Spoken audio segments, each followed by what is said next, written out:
Lucky রুকাস কুকিংয়ে আপনাদের সবাইকে স্বাগত জানাচ্ছি। আজকে আপনাদের সাথে কই মাছ রান্নার একটা ভিডিও শেয়ার করব। রান্নাটি করার জন্য এখানে আমি 3টা কই মাছ কেটে বেছে ধুয়ে রেখেছি। পেঁয়াজ, রসুন এগুলো সব কেটে রেখেছি। আর কলমি শাক এখানে ভালো মতো বেছে ধুয়ে কেটে কুচি করেও রেখেছি, এমনি না কুচি করেও রেখেছি। তো প্রথমে আমি যেটা করব, কই মাছটা আমি ভালো মতো ধুয়ে নিয়েছি আর চিড়ে নিয়েছি। ওপর থেকে একটু লবণ আর হলুদ মেখে নিব রান্নার আগে, যেহেতু এটা ভাজি করব।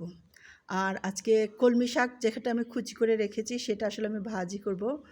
আর ভাজিটা আমি একটা রিলস আকারে আপনাদের সাথে শেয়ার করেছি, কিন্তু কই মাছ রান্নাটা আমি শেয়ার করিনি। কই মাছটা আসলে আমি ভুনা করতে চেয়েছি, তো আমার সবসময় যেটা হয় আমি ভুনা করতে পারি না। ভুনা করতে গেলেই সেটা কিছু একটা অ্যাড করে ফেলি, তো সেরকমই কিছু অ্যাড করে রান্না করব।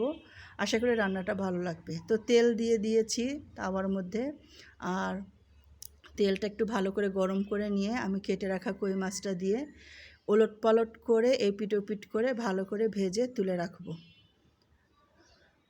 তো কই মাছটা আমি তুলে নিয়েছি। আগুনটা একটু বেশি তাপ দিয়ে ফেলেছিলাম, তাই আগুনটা নিভিয়ে এর মধ্যে আমি পেঁয়াজ কুচি দিয়ে দিলাম। পেঁয়াজ কুচিটা হালকা করে ভেজে নিব। তারপর এর মধ্যে আমি রসুনের পেস্ট দিয়ে দিলাম, হলুদ গুঁড়ো দিয়ে দিলাম, ধনে গুঁড়ো, জিরে গুঁড়ো, আর আমি একটু মাংসের মশলা দিয়ে দিয়েছি। আমি না আমার সব রান্নায় মাংসের মশলা দেই। আর এটা হলো টমেটো বাটা, এটা আসলে টমেটো বাটাই বলা যায়। এটা আমি ফ্রিজ আপ করে রেখেছি।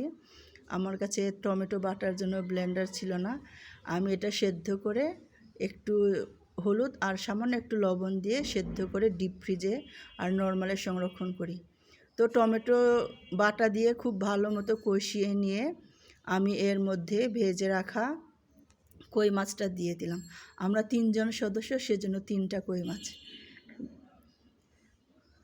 বাড়তি কোনো রান্না করি না, কেন করব? হিসাব করে খেতে হবে, দ্রব্যমূল্যের অনেক দাম বর্তমান পরিস্থিতিতে। তো কই মাছটা একটু নেড়ে চেড়ে একটু মশলা মাখিয়ে কিন্তু রান্না করেছি। তারপরে ওই যে আমি যে বলেছিলাম শাকটা আসলে আমি রান্নার আগেও সিদ্ধান্ত নিতে পারছিলাম না যে আদৌ আমি শাকটা ব্যবহার করব কিনা, কিন্তু আমার ভালো লাগে, অন্য কারোর নাও ভালো লাগতে পারে, কিন্তু শেষ পর্যন্ত আমি দিয়ে দিয়েছি। একটু গ্রিন গ্রিন হলে খেতে কিন্তু অনেক ভালো লাগবে। তো শাক দিয়ে এই হলো মাছ ঢাকা, কিন্তু শাক দিয়ে আজকে আর মাছ ঢাকা হয়নি।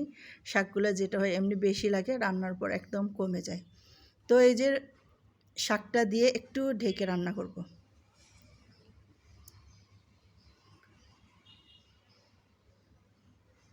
তো অল্প সময় ঢেকে রেখেছি, একটু নাড়াচাড়া করে নিচ্ছি ভালো করে। এরকম করে নাড়াচাড়া করলে মনে হয় সব কিছু ঠিকঠাক মতো বসেছে এমন লাগে। তারপর এখানে অল্প করে পানি দিয়ে দিব। আপনারা চাইলে না এটা এরকম সবুজ সবুজ করেও রাখতে পারেন, কোনো সমস্যা নেই।